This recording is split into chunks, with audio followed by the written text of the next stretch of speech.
I'm sure many of you have seen the video of the South African man, white South African man, on a tube train, and there's a Muslim man who is sitting on the tube reciting verses from the Quran. And the South African man takes exception to what the Muslim man is doing. An altercation takes place. The South African man wasn't threatening. He wasn't threatening violence. He just said he didn't want to hear that. What was it, 6 o'clock in the morning? I don't know what the South African man's religious views are. He said to the Muslim man, "This is a Christian country."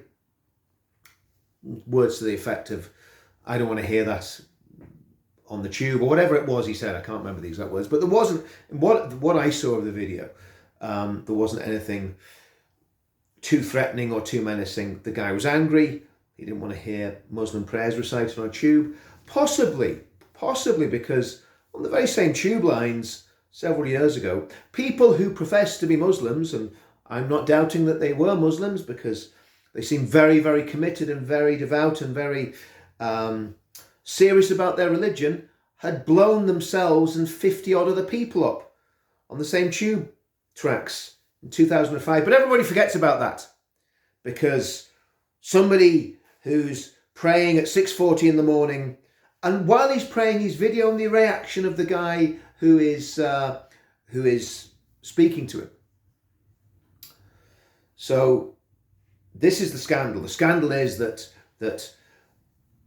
this Muslim man's prayer time was interrupted and he was offended. Well, if anybody's been to Speaker's Corner in the past 20 years, they will realise every time a Christian opens his mouth and starts preaching the gospel, he's going to be verbally abused by Muslims. But not just verbally abused, physically abused.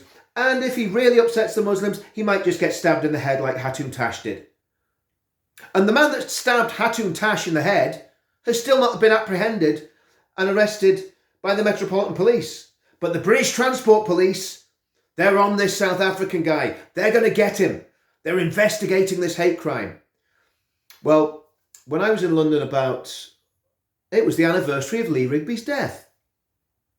And I'd been for a meal and I was walking through Oxford Circus when I suddenly realised I was in the middle of a pro-Hamas demonstration with lots of Muslims chanting "From the river to the sea, Palestine will be free," which is an anti-Semitic trope. What they're saying is that Israel will be wiped out. That's what that little verse means, along with many other chants and anti-Semitic comments that these people were making.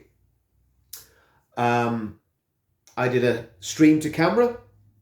While I was doing a stream to camera, I was surrounded, so on my own, I was surrounded by half a dozen Muslims, and they proceeded to verbally abuse me. They proceeded to say that they were glad that Lee Rigby had been murdered, and one of them said he would dance on Lee Rigby's grave, and then he spat on the person that was filming the incident. At which point there was a physical altercation, and everything then calmed down.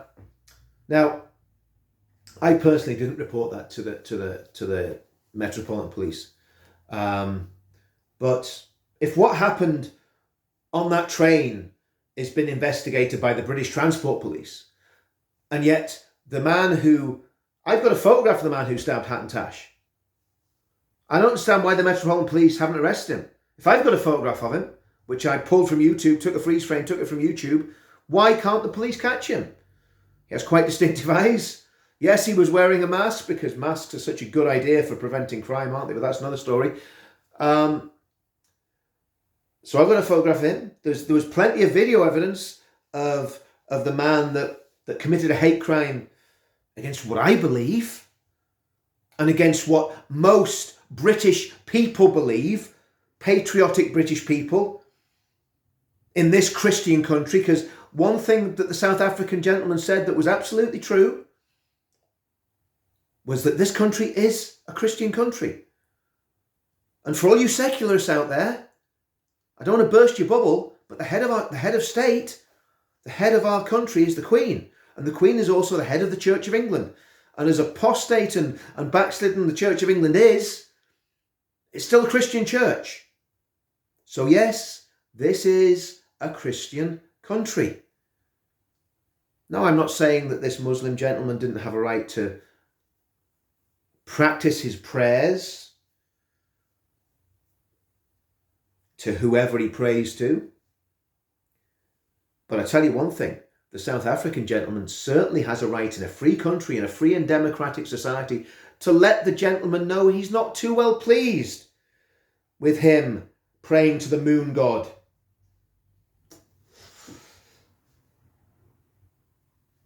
So, we have a situation where this South African man, the Daily Mail's splashing his photograph everywhere. Do you know this man? You know, this is like the Stasi. This is the insidious mainstream media, the PCs, the wokerati and the PCs working together to destroy a man's life, because you can be absolutely sure that that man, who he didn't swear as far as I heard. Yes, he was angry. He didn't like what he was hearing. I wouldn't have liked it either. I don't believe Islam is a true religion. I believe it's a false religion. That's my religious belief. And I believe there's plenty of evidence to back up what I think. And I've said it on numerous videos. I've said it in numerous speeches. Never once have I been questioned for committing a hate crime. I am allowed to say I don't believe in a certain religion and I do believe in another religion. And in fact, last night I was coming back from a visit to England where I was at the For Britain conference. I want to talk about that later on in the week. Absolutely magnificent conference, but I digress. But I will be doing videos about For Britain in the next few days. I was coming back from London yesterday. Sorry, not London, Manchester yesterday. And I got a taxi from the airport to my house. Bangladeshi Muslim taxi driver. I told him exactly what I believed, exactly what I thought of Islam, exactly what I thought about what was going on in the country. And he told me what he thought was going on in the country. We had a respectful dialogue. We disagreed. We disagreed quite forcibly. But that's what a free and open society is about. And if that Muslim gentleman is upset because early one morning a grumpy commuter said some hurty words to him, well, tough. Welcome to the free West. You have a right to pray your prayers on the tube. The South African gentleman has a right to tell you he doesn't want to hear your prayers at 6:40 in the morning on the tube, and neither would I. And well done to the South African man for having the courage of his conviction to say what he thought and what he believed. Don't know how YouTube's going to react to this video. Don't really care anymore. Because we're living in an age where cowards are elevated as heroes. It's the greatest thing in the world to say you've got mental health issues. Whereas a brave man that stands up and stands for his convictions and stands for what he believes is vilified and demonized. And that man's life will be ruined.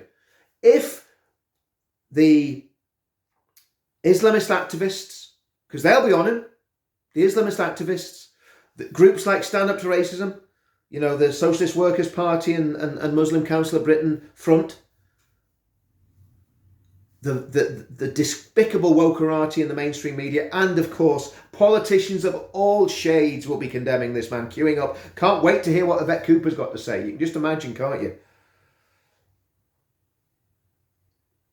We live in a free country, and if that man is prosecuted, brought before a court and convicted, then we don't live in a free country, and we need to fight to get those freedoms back. And that's one of the reasons that in the next few days I'm going to talk about For Britain, talk about their conference, talk about their manifesto. I'm going to say this publicly. I will be joining For Britain, and I would strongly recommend veterans to get involved in that party. I think they're going in exactly the right direction. Very, very sound policies, very sensible, very balanced, conservative, and yet very, very, very, very open to all sorts of different ideas. But what about this guy? What do you think? Was this guy right to have an altercation with the Muslim gentleman who was praying? Does he have a right to do that? Or should he be dragged through the courts by the Stasi? I mean, the British Transport Police. But they're behaving like the Stasi. A hurty word crime. Do you know, I'm going to stop calling them hate crimes. I'm going to start calling them hurty words crimes, because that's what they are. And listen, all of us pay a price for this. Believe you me, I paid a price for this, for taking stands and for telling people what I think. And I'm at the stage now where I don't care. If you don't like what I say, that's absolutely fine. You don't have to listen. Let's support this man, because to me, he's done nothing wrong. See you all soon.